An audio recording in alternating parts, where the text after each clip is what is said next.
And recording. All right. Hello, fellow YouTubians. My name is Terry Andrews Jr., also known as the J5 Guru. Yesterday, I performed the torture test on the Eccentric Drive for the Johnny 5 track tip, and today this is a teardown of it, an examination to see what worked, what didn't work, what needs to be improved, so on and so forth. Yeah, I don't know how long this video is going to be or how entertaining or boring it's going to be, but if you eventually plan on building one of these things or you have built one of these things, yeah, you'll probably want to pay attention. So, okay, yeah. Okay, so observations. First of all, so I don't forget, um, I need to make a modification on the well, let me grab one here. Okay, yeah, you can see that. So I need to make a modification on the inside. That would be like this one here. These inside adjustment blocks, I need to alleviate this sharp corner on either side and put a chamfer in there. Yeah, because basically these things ride right next to the side of the cradle base, and if there's any sort of misalignment, these things could potentially come on here. These things could potentially catch, and you can see from previous testing years ago when I ran the prototype, it can potentially catch here and bind. This would be a bad thing. So yeah, I need to modify that particular block so that it is chamfer. So instead of having a hard square edge that can come down and catch here when it's coming down, or when it's coming up, catch down here, I need to put a chamfer on there to kind of, like, if it does start to hit, it'll just kind of push itself away, and it'll leave a mark, but it won't physically create a catastrophic failure situation. Okay, so on the inside here, I can definitely see this is aluminum shavings. I'm not sure exactly where it's from on this side yet. Another thing, I looked in the CAD, and I'm not sure. I'll have to pull some measurements and things. As I said, this cradle base differs slightly from the new design, but these upper lugs here, okay, yeah, these upper lugs, when they come around, this chain hits the very edge of them on both sides. This side was more. The other thing is, I don't have any of the spacers in here that normally keep this, this track tip tube from being able to move from side to side. But even so, I looked into CAD, and as currently designed, there's only 59 thousandths of an inch of a gap between there. And obviously, when it's actually working, there is no gap. So, yeah, and so I'm gonna have to, yeah, the tolerances, yeah, this is 10 gallons of crap in a 5-gallon bucket. Yeah, so, okay, yeah, oh, chain tensions, yeah. I left this one a little loose. It's still a little loose. These ones here are not adjustable. Um, and they are loose, and they're still loose. I'm not sure. I'm sure they've stretched a little, but it still worked. I mean, there wasn't any problems. There wasn't any binding. With that being said, everything that's in here has to be precisely aligned and timed. Okay, don't think you can cowboy it and, oh, this side's a little bit off from that side, it'll be fine. It won't. Trust me. Okay, the cams have to be perfectly aligned with each other. If not, one eccentric is slightly out of time out of the other, and it will cause a twisting action. And yeah, bad things will happen quick. So, I'm gonna go ahead, and am I still recording? Yeah, I'm still recording. So the way I assemble this is kind of like the way I'll just disassemble this. So, and of course The new track tip design incorporates a quick release for the tracks, so you don't have to go through all this silliness.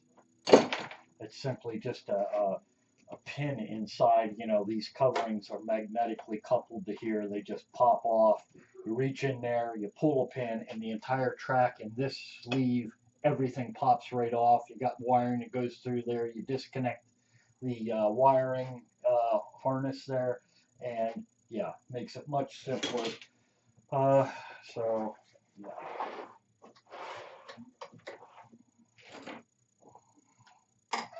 I'm not particularly worried about scratching anything up or dinging anything up on this one because it is a prototype.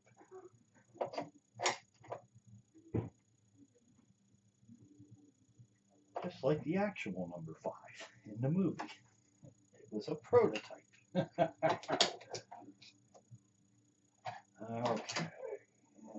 There we go.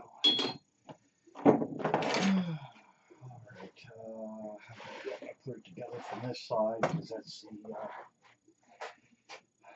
the driven side. So this is the driven side, this is the driving side, or master side, slave side.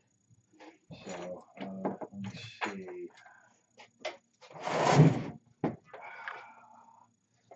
This is going to take me a little while because,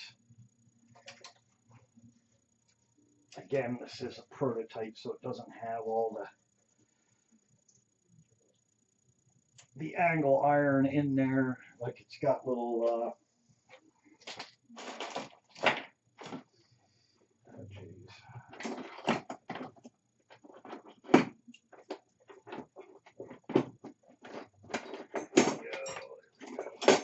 It's got little nuts in here that hold everything together. The new design is far superior because it's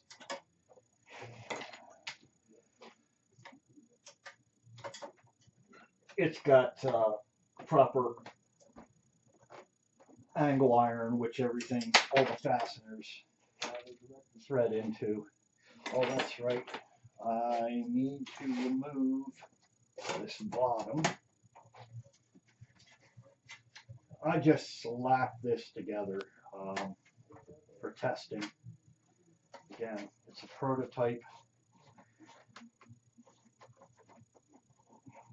As long as it works, get the job done, get the testing done. I have a ton of other things to do in this project. I have to design all of the mechanics from the arms, the servos, the servos we're going to use, the way to hold them, the cable drives for them, the wiring, the controllers. Got to do all that so we can articulate the finger. Oh, and then of course what servos, you know, we're going to use for the elbow. What the, you know, if it's going to be the elbow is going to be chain drive or belt drive or something else. How to articulate all that. Again, so I don't forget, on this side over here, it actually gets this 3D printed construct, which is a what is it? A 3-turn 5K pot. So this way, it's spin. This one's a 10-turn pot. But yeah, that gives you your feedback, positional feedback. So this can be operated as a servo, so forward, reverse. But then there's a provision that if it just keeps track tipping over and over and over, this is just kind of like a slip fit, or not a slip fit, but a light press fit, so that gear can actually spin on that potentiometer shaft and not screw things up. And then there's an access hole in here, right here. Well, it's on both sides on the prototype. It's an access hole here where you put in a flathead screwdriver to gain access to that potentiometer, so you can retime it if you need to do so. Okay, so okay, that's the bottom off.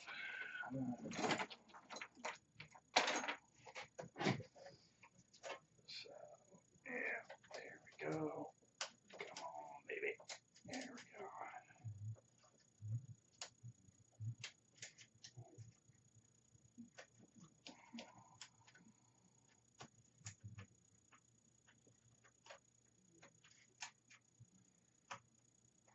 These Wera, W-E-R-A,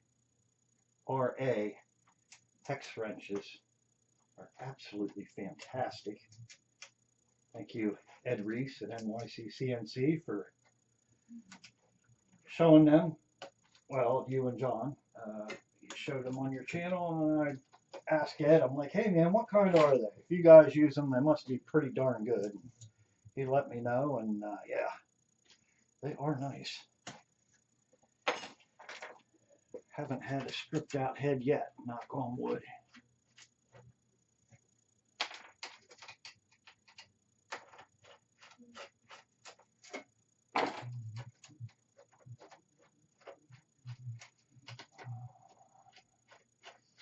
Could I time lapse this?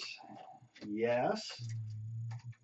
Is it easier for you to fast forward the video? Yes. Hey man, I got a robot to build. I don't have time for editing no stinking videos.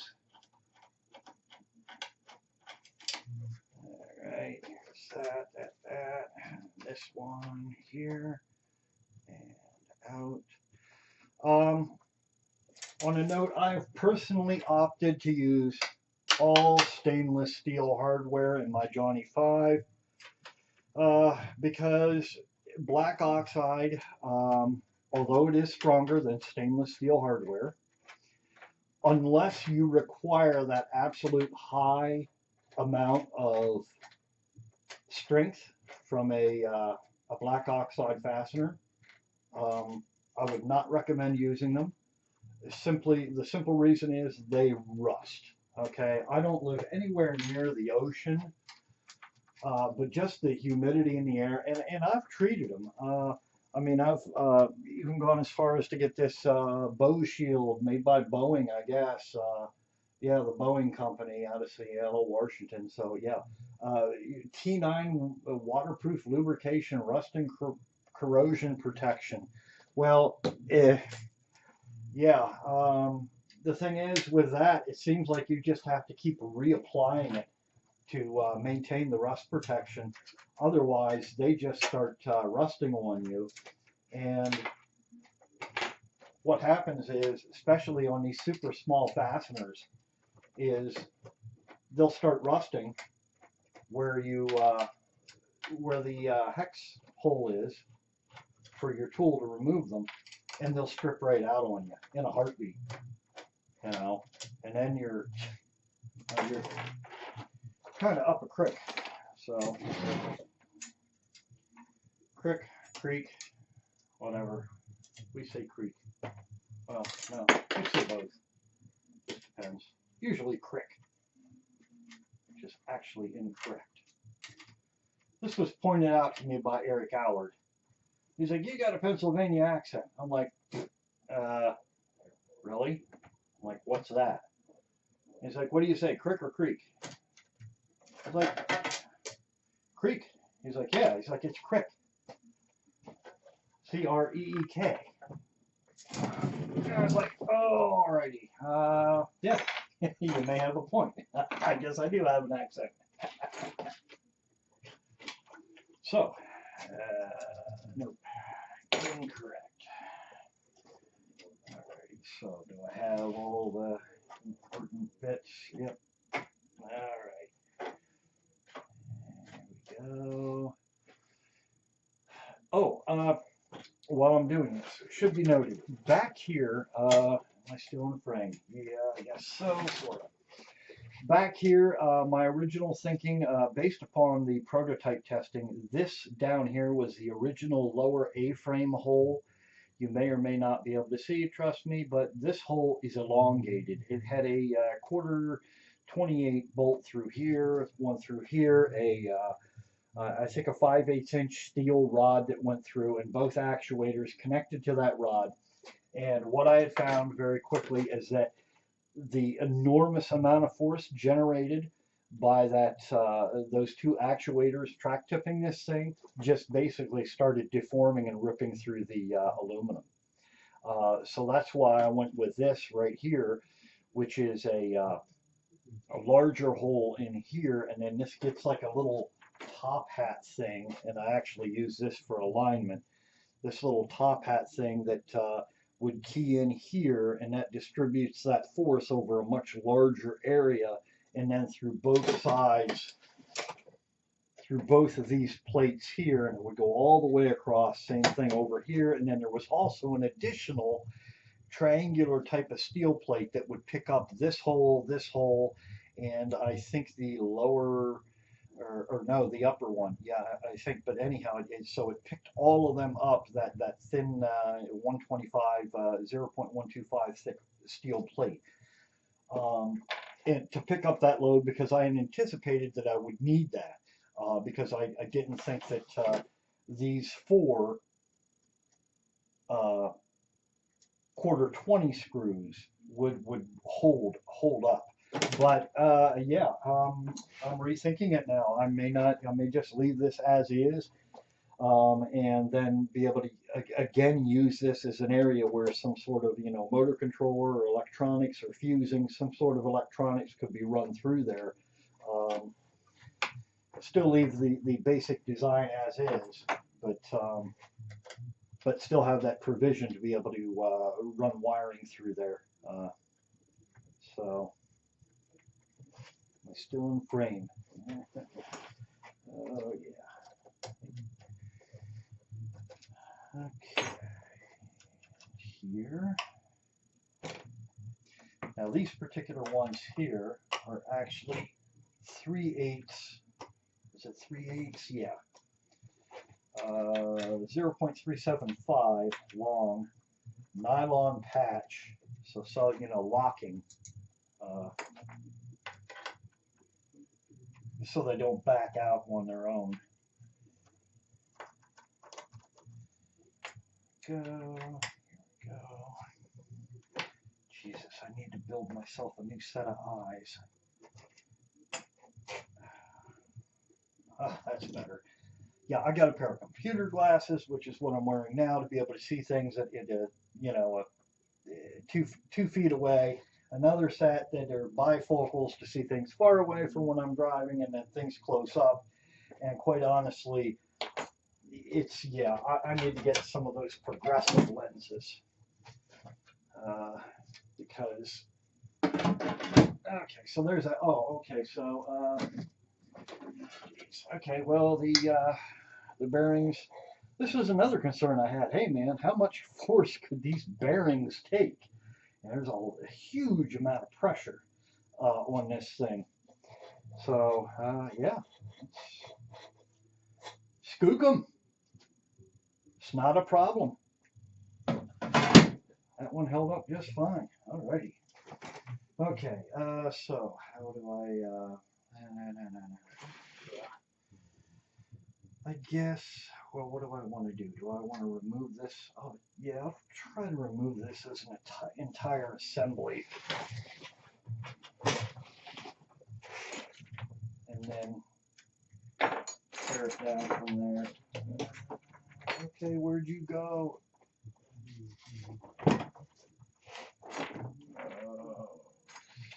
Oh, there you are. Still in frame, yep. And 19 minutes. Huh. I guess that isn't too bad.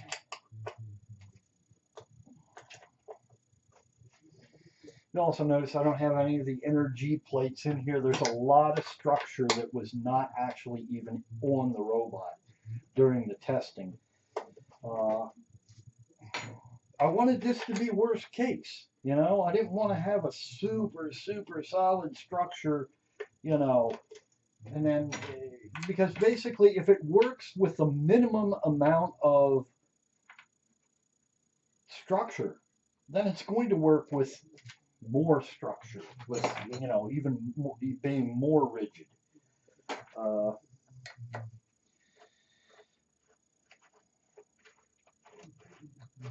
go. Okay. There's that. And in theory, this should, famous last words, this should be able to be just popped out. Come on, baby.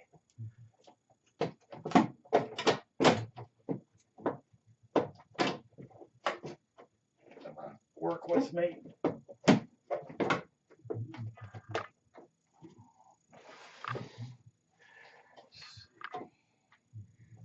What are you hanging up on? Tell you what if I just, there we go, here we go. Oh, aha.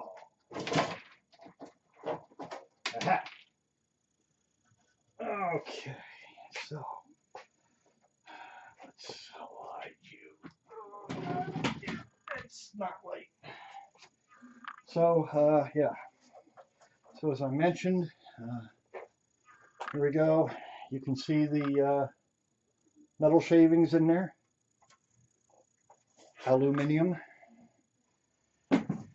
Doesn't appear as though any of the holes, any of the 4 holes for the 1/4 20 screws that key into the eccentric drive side plates, it doesn't appear as though any of them elongated or deformed in any way whatsoever. Okay. So what do we got? Okay, oh, that's the other thing. Okay, no marking on that side plate where this might have slipped. No marking on that one. Okay, so my tolerances were good there. Okay, this, yeah, not as freely moving as I'd like, but if I remember correctly, I machined these, on the CNC, the holes were like right on 375. They actually should have been reamed out a hair bit larger. So, okay, let me do some camera adjusting here and get you in here closer. In theory, okay, I just try to keep an eye. Okay, so here we can see, maybe, there's clearly a lot of hitting that's going on. This is when this thing's going around, it's actually hitting the side of the chain here. So Andrew, yeah, buddy, get with me. And actually, let me check the CAD right now, because I want to see maybe possibly this old track tip tube has been slightly, maybe it's not to spec. So let me, let me see, where are my, there it is. Alrighty. So, as to not to influence the results here, I will, this looks like it's, Jesus, gotta switch glasses. See? Don't get old. Alright, so that's 10.5 there. This is 10.4, 10.477.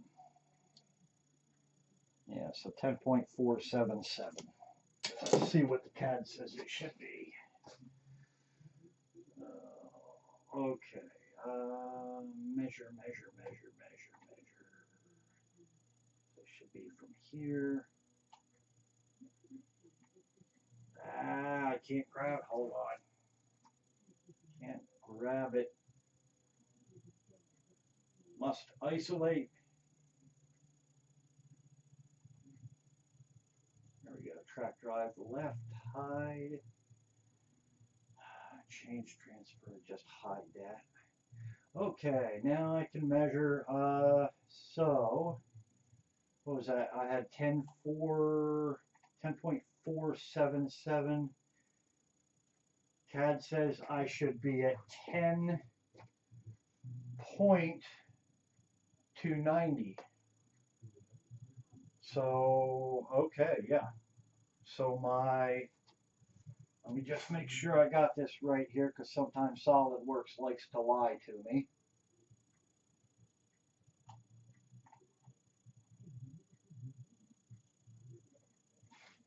Okay, so yeah, so SolidWorks is saying this should be 10.29 inches, and I'm getting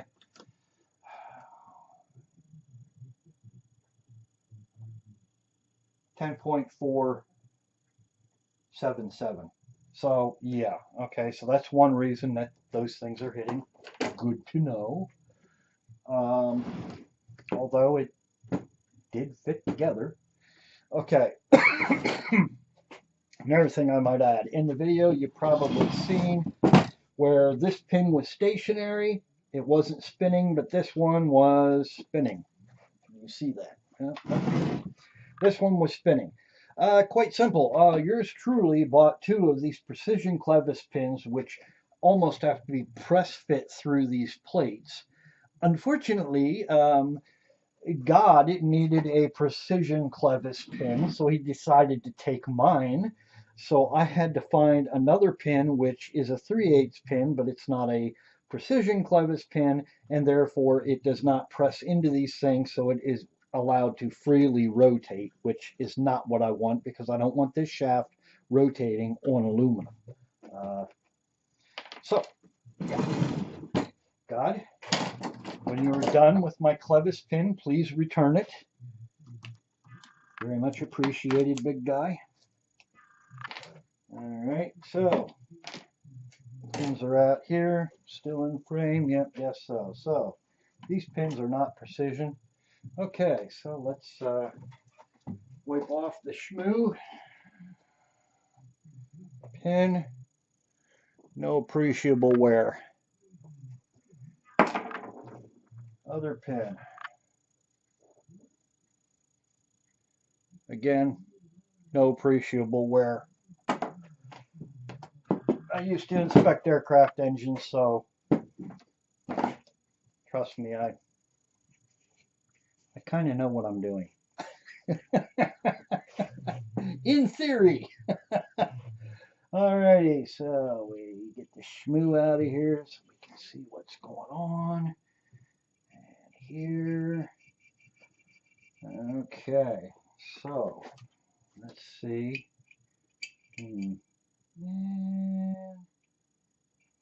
I wouldn't say that wore too god awful much. Let's see what the approximeters say. And I realize, yes, a few people out there going, no, you can't use them. They don't work. It's not accurate. Yeah, I know it's not accurate. I need accurate-ish. I'm getting 377. And come on. About 375. Yeah. So, okay. Again, I'm looking for major catastrophe kind of thing here. So, one thing that concerns me is the metal shavings I've seen apparently are not coming from these arms. Little bit of wear. Okay. But nothing truly significant. At least nothing that's producing the kind of metal shavings I've seen on this side. So, I need to figure out where they're coming from. There's not. Oh yeah, since I got this apart, so this would be okay. So this would be the side where all the shavings were, the drive side. Okay, so that side. Yep, you can see where it was hitting, and I now have a good idea as to why. It looks like these are, geez, what, 477, and it was 290. So geez, I'm like 150 thousandths too wide. Um, Here's the other one. That one really took the brunt of the damage. And these are the points where the the um, the hockey stick that we have going back. I call it a hockey stick because it looks like a hockey stick. Yeah, that's where that interfaces into. Should be noted, I noted it in another video for the guys. These have to be, these faces, okay, these cams have to be absolutely 100% precisely in line with one another, okay? So what I did is I used a granite block, and oh, apparently I forgot to put the screws back in because the screws were sticking up, so I couldn't. Yeah. But this needs to be 100% flat, okay? Those lugs, okay? You can't have one slightly clocked out of time with the other because it will completely, the eccentric drive will destroy itself. It will literally take the front of the cradle base and you'll see it like twisting because the cams, and you'll hear and see, yeah, bad things. Yeah, so those cams, precise. They have to be precise mirror images of one another. So, all right, and we now know that it works without that screw even in there. No harm, no foul. Okay, so what's next? Okay, let's separate these puppies. Oh, again, yep, our insanely priced coupler, 5/8 inch coupler, performed beautifully, no slippage, no problem there. Oh, Andrew, one thing I think I want to do is I want to add in a small, let's say a 125 diameter hole into this plate here, and then also a hole, so a hole that will go through here. So I can basically, okay, I need to insert it when timing this is a pain in the, yeah, took us. Okay, so what I want to do is I want to put in a small 125 hole where I can insert like a precision pin in here, and then spin this gear, and then when that pin hits the same hole in the eccentric cam, it goes in, and then I do the same thing on this side, and then this way I know that both of those cams are 100%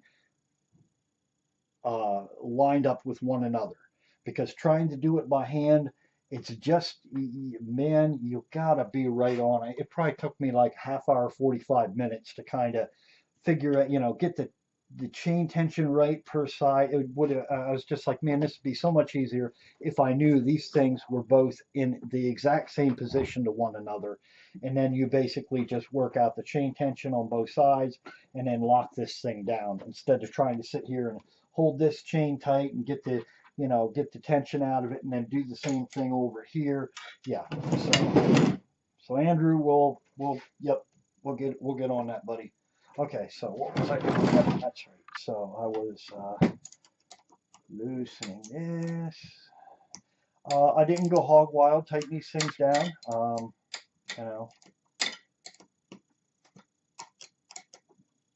But I did make sure that they were tight. Okay, common sense. And there we go. And bingo, we have separation. Okay, so there's that, there's that. Okay, we'll perform our autopsy on this side first, I guess. First thing I need to do is get, there we go. Yeah, so master link is located on this side out here, because if you put it on this side, when this thing spins around, it could hit the milled out portion of this arm. So you always put the master link snap ring on this outside, facing these outside plates. And also you have to do that because that master link has a flat section. It's not curved, okay? And if you flip it around, it will not properly clear the the jack shaft sprocket. What am I doing? What am I doing? I guess yeah. Oh no, I gotta remove the chain first. That will just make things a whole lot simpler. And there we go.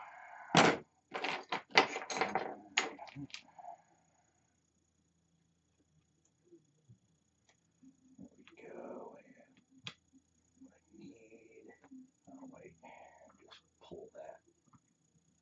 Come on, baby. There we go. Sweet. Good practice. Put the link back on the chain immediately after releasing it, along with the pin. It is almost like these things, like their natural state is to get lost. Is to just, yep.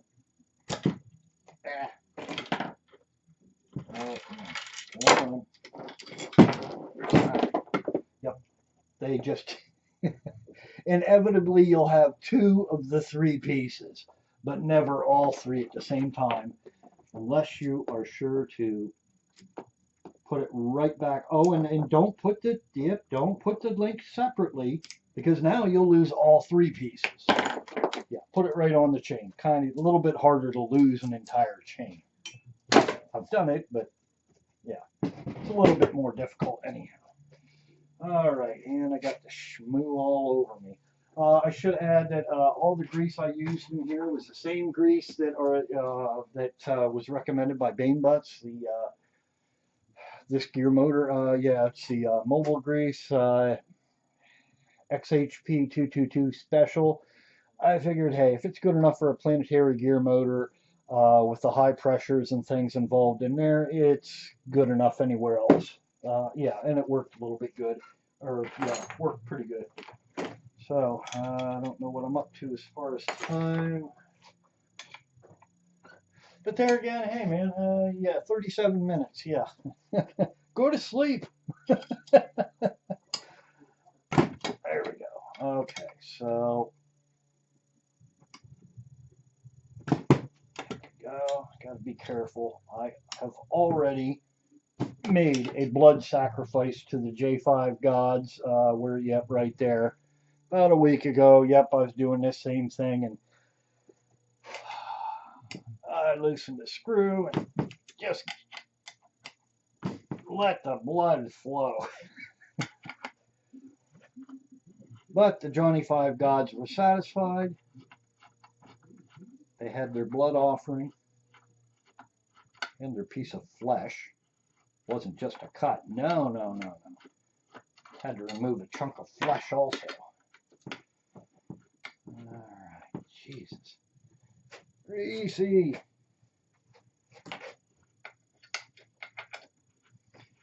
Alright, so what do we got here? Probably this one. Nope, that ain't the right size. Oh well. There's that. There's this.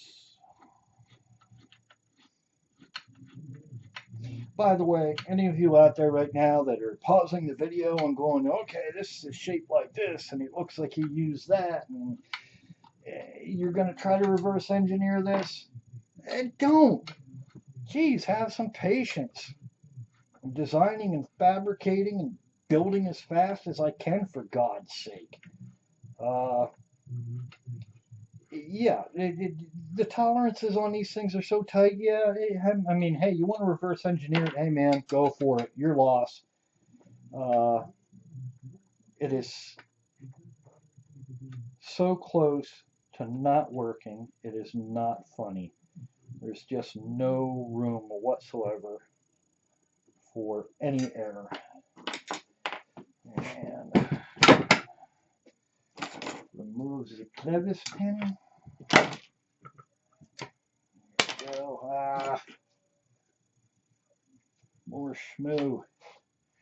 All right, let's see what this does. Come on, come on. There we go.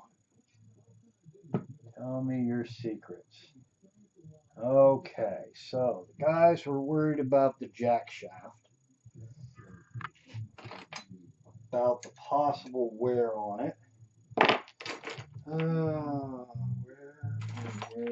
I think that was an oddball size that they used.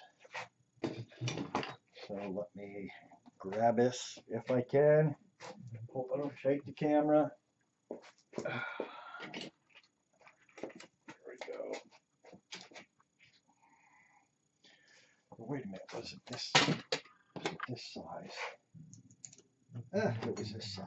See, I remembered it last. Okay, so still in frame? Yeah, kind of, sort of, maybe a little bit. Okay, so here we go. Jack shaft sprocket. These are used in go-karts. There's one place on earth I know of that makes these.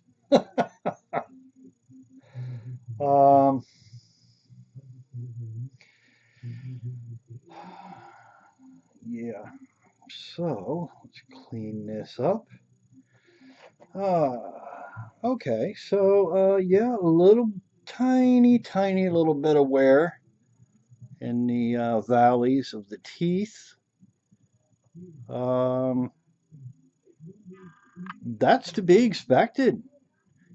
Remember, these little puppies are having to exert just an ungodly amount of torque.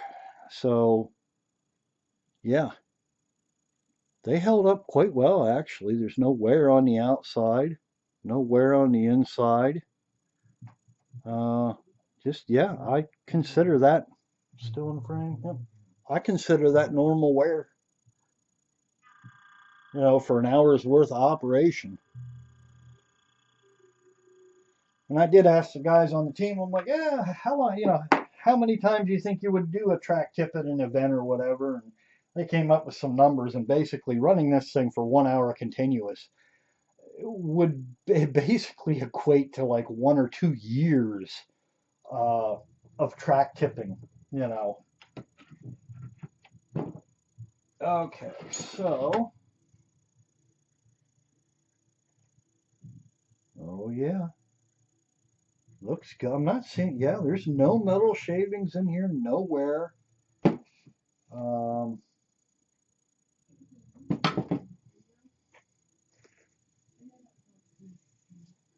let's see if there's any unevenness in the wear.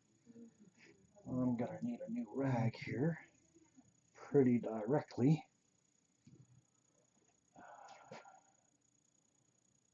No, I'm not seeing.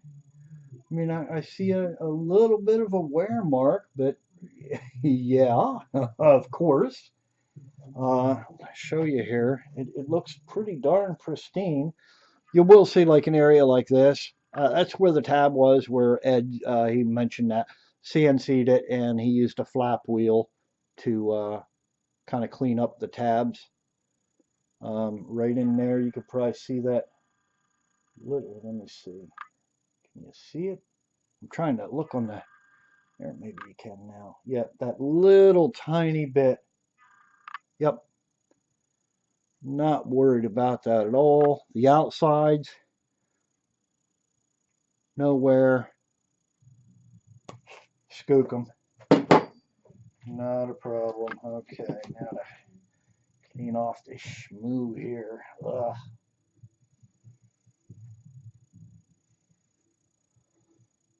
And let's see, we'll try the other side of this.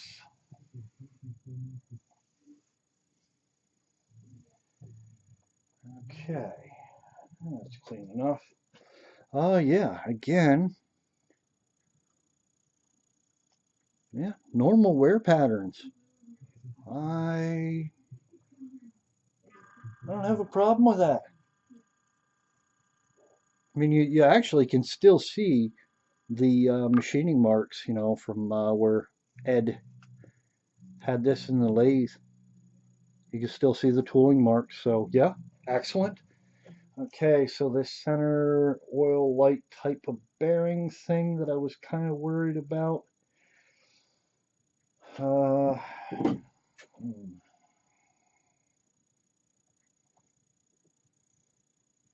yeah. Again, I'm not seeing any. Oh, no failures, no cracks, no wear. Doesn't even look like it was used. Oh, there's that. Okay, so the pin itself was hosed when I put it in there. Yeah, you can see, yeah, those were in there. This was out of a linear actuator that was used on a hospital bed. So that pin was pretty well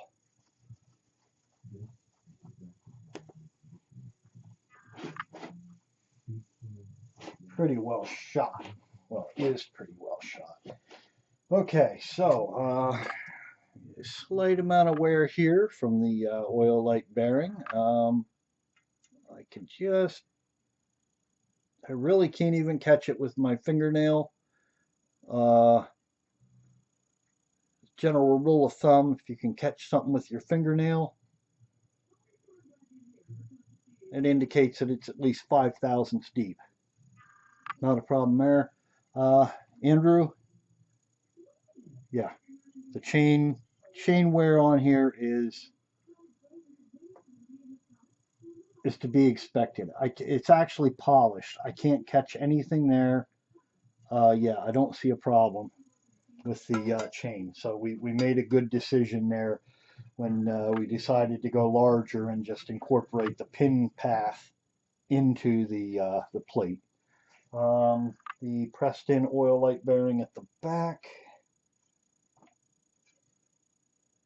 Yep, no appreciable wear. I can't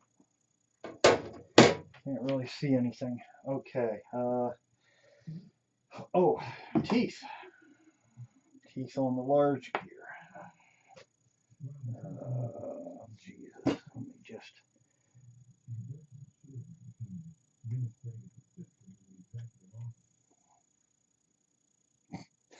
Zero wear. Yeah.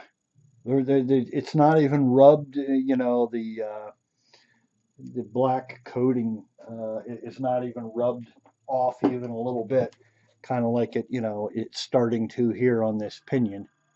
Um, but yeah, no, yeah, gear looks brand new. Yeah, there's no side wear. Um, the exception I see right here, which is to be expected again because we're steel on steel, you can see a slight amount of pickup here where the arm was, where this surface here was rubbing on this, but nothing at all out of the ordinary. Still a nice fit, just a slight amount of wiggle, which is exactly what you want because you want that layer of grease. Once you throw that grease in there, this thing, like, yep, it's perfect. You want that layer of grease in there. One thing while I'm thinking about it is the actual inside of the arm fork itself. Oh.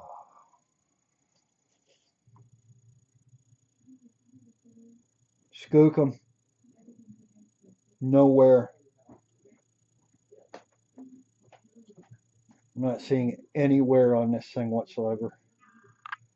Aside from the, you know, just a little bit of wear in mark here. But again, to be expected. So, go over to the drive side. Oh, yeah.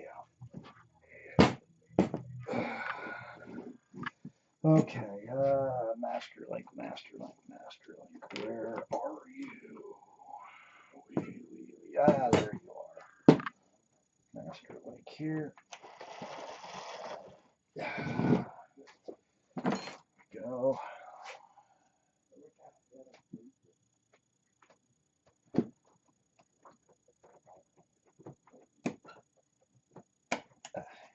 Go.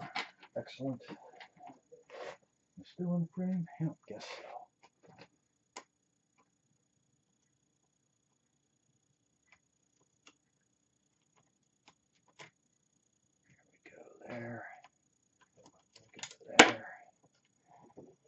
like I said, right back together.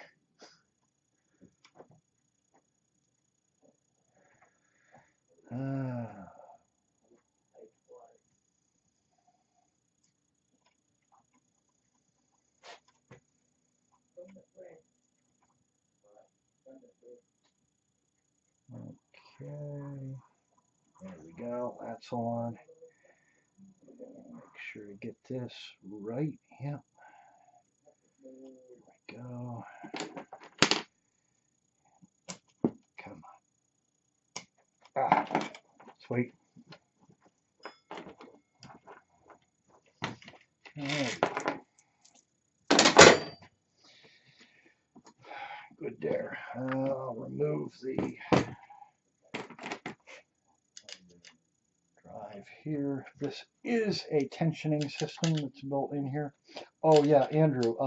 Yeah, I want to ease this. I want to increase this radius here on this particular corner. This way, if need be, the sprocket can be pulled up off. Right now, the sprocket ends up hitting this corner, preventing you from just dropping it down on. So we'll make that slight modification to that motor plate.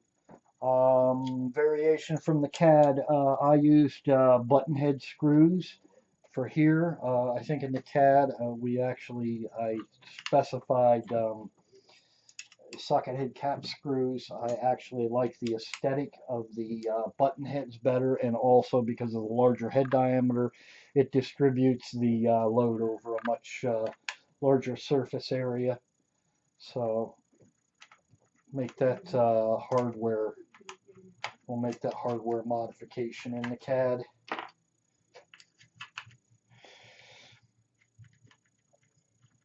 I will do a teardown at a later point of the Banebutt gear motor, but it performed beautifully. I'm actually going to reach out to them,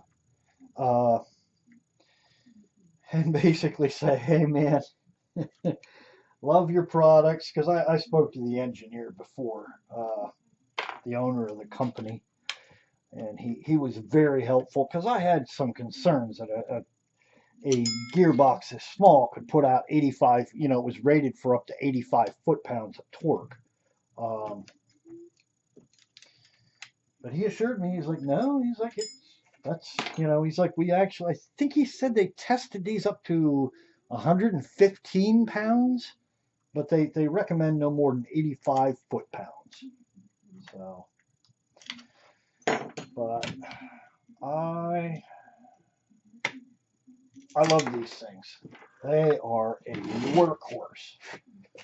All right, so looking at the gear, let's see if I can just kind of, there we go.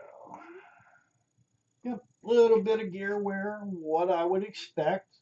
High load there, but nothing, basically same exact thing that we're seeing on the jack shaft sprocket. Just a slight amount of, base metal showing through the black material. Considering how many revolutions this did over an hour, and the kinds of loads it was subjected to, yeah, that held up very good. Bearing, yep, not a problem. I'll know better when I tear that apart, but yeah.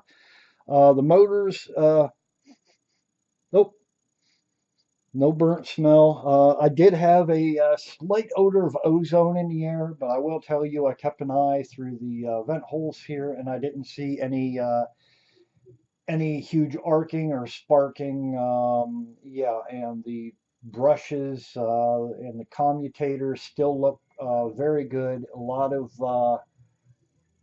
There's still a lot of meat on the bone on the brushes. So yeah, they're good. And this was actually used in the track drive, one of the track drives also during that extreme testing.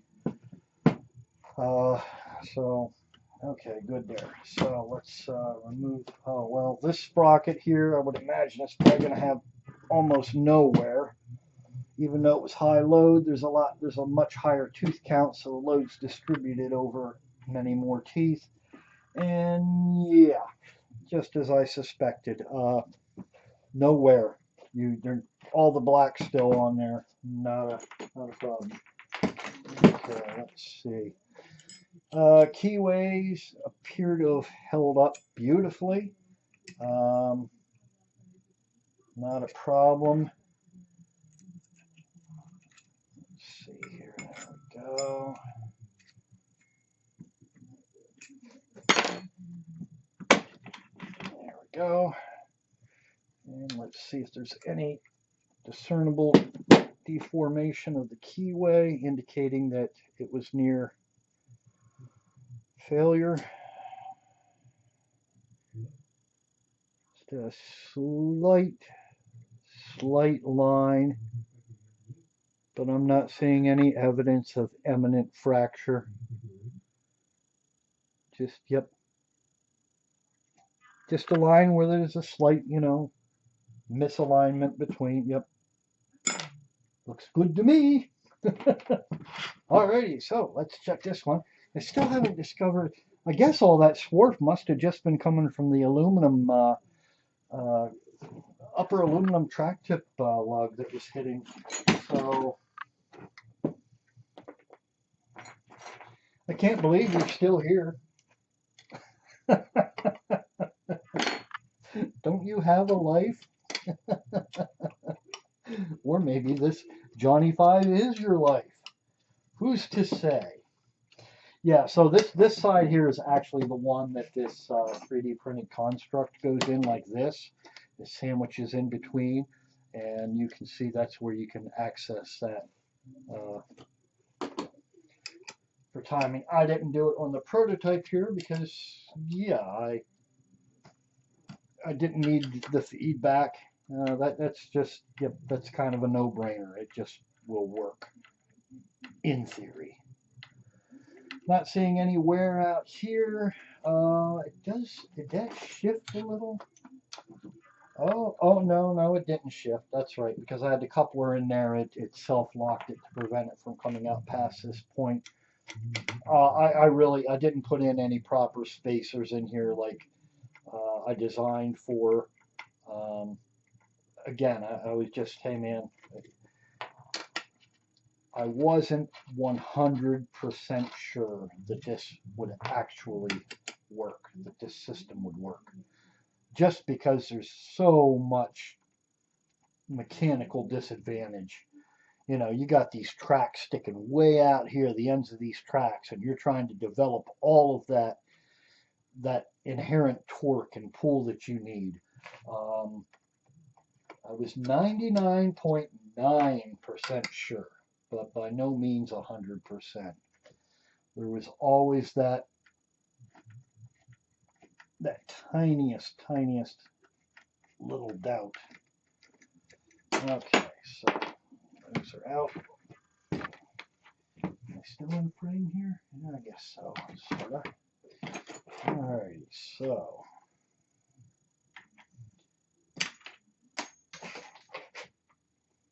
okay. Well, I'll have to remember to look for that.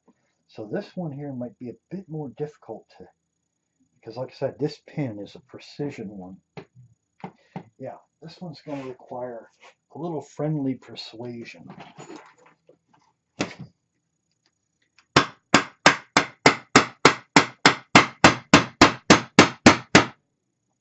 Sorry. It's loud, I know. Turn down your volume. 30 seconds ago. Give me a second. I need another rag here. And I need a... Where is it? Come on.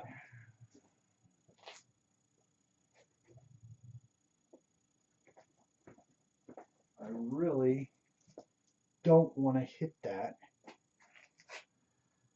Do I have any choice? There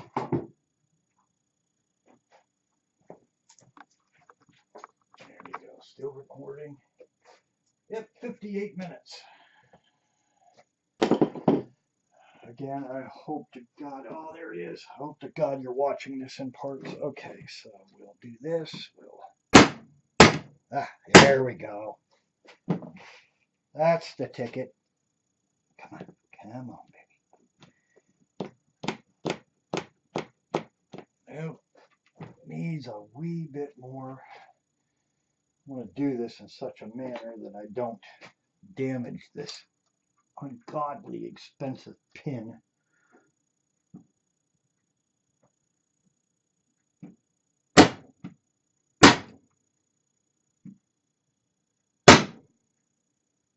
Might have done it.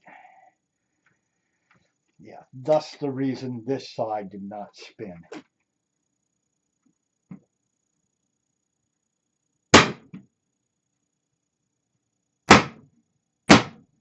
There we go. Alrighty. All right, so bearing this side looks good. What's that catching on? Oh, see, yeah, that's always a problem. The set screw mars the surface, and then when you go to, I'll file that down later and touch it with a file to slide that through. I'm not going to try to jam it through. So, jack shaft, drive side, what do we got?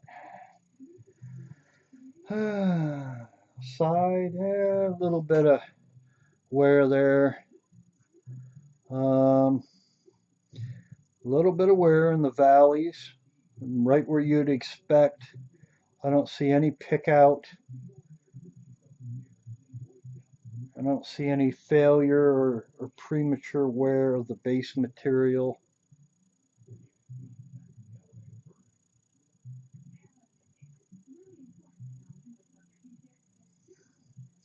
Although, I will say it is quite obvious.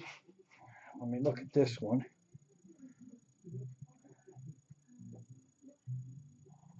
Now, there's a little tiny bit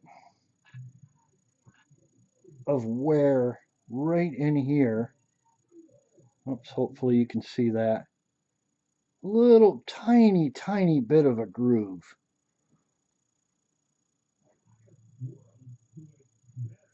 Now, how long it would take to make that a catastrophic sort of thing, I don't know.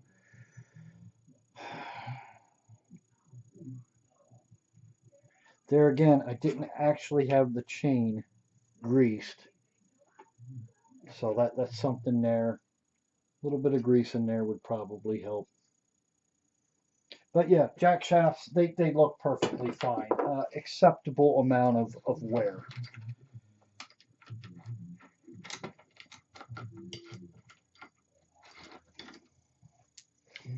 Chain itself looks freaking brand new. Zero wear. Alright, so pull this out here. Alright.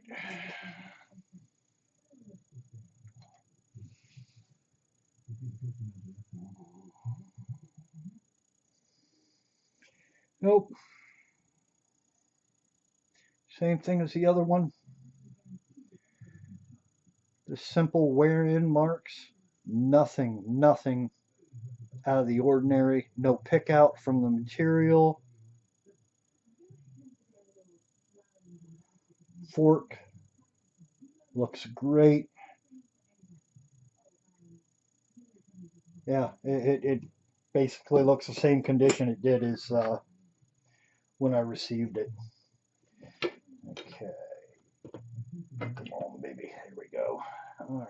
Let's see what this is.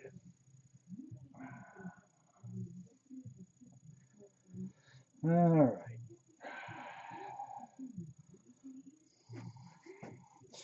All right. Yeah. So the cam on this side now, you will notice there's like a big divot in there. Yeah. Talk to Ed about that. Yeah.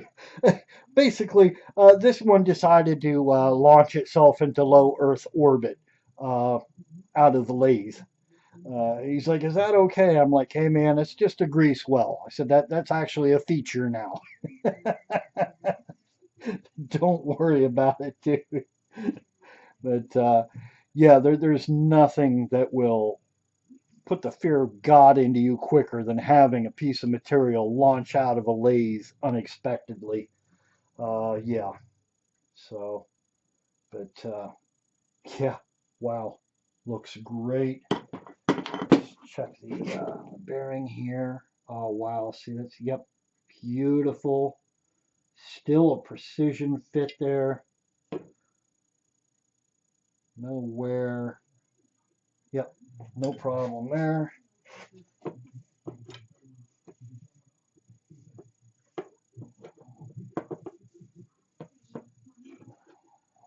Push this pin all the way through here. Turn your volume down. Oh God, okay. Give this a little tap here. God, I don't want that to drop on the floor. There we go. Yeah, so, okay, so difference between a precision pin and the one I was using on the other side that was turning. As you can see, I had to knock this one out with a hammer and the other one just loosey-goosey. This is just your run-of-the-mill clevis pin. This is a precision ground, yada, yada, yada pin. A little bit of wear on it. Just where I'd expect, where the cam is. Looks beautiful. I'll buy that. All right, wear on here. Little bit more wear from the chain on this one, but it's just marks. It's just surface. It's not, you know, catching it a hair. Nothing to be concerned about. A little bit more out here. Okay, so that's where the metal shavings are coming from, right there. That diameter right there. So I probably, since my cam arms were out from where they were supposed to be, it was probably pushing things in, you know, because they were further. Yeah, so these cams were further out. They're further out than they're supposed to be, which was pushing the arms out further than they were supposed to be towards the outsides on either side, which was pushing the gear. Since yeah, which okay, and yeah, so okay, I got this. All right. So that's nothing to be over. I mean, it's not great. That is probably, I'm going to say 10, 15 thou deep. Let me check with the approximeters. And there we go. And survey says, oh, come on.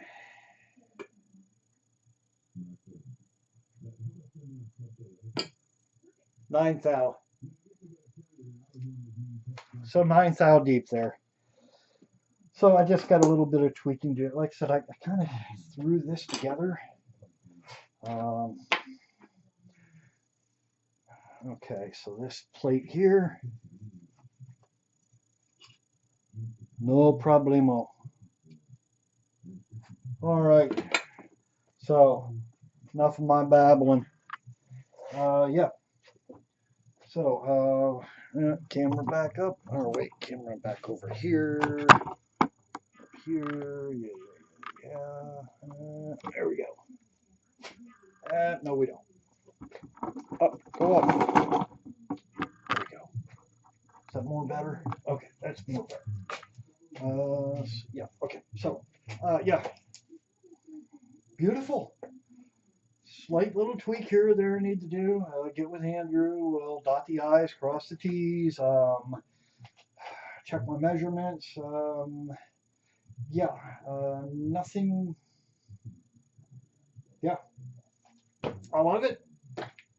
It's working as my gut was telling me it should work.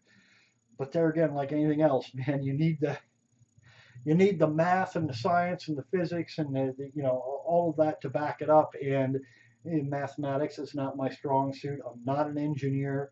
A lot of this was just my own personal experience and expertise in these sort of things through the years. Yeah, but this works. It's rock solid. It is bulletproof, so to speak, and quite befitting of inclusion into the Johnny Five robot. Please excuse the banging. That's my crazy dog. So, so yeah, that's about it. All right, Terry Andrews Jr., J5 Guru, saying bye for now, and go build something cool. All right, and the monkey pushes the button.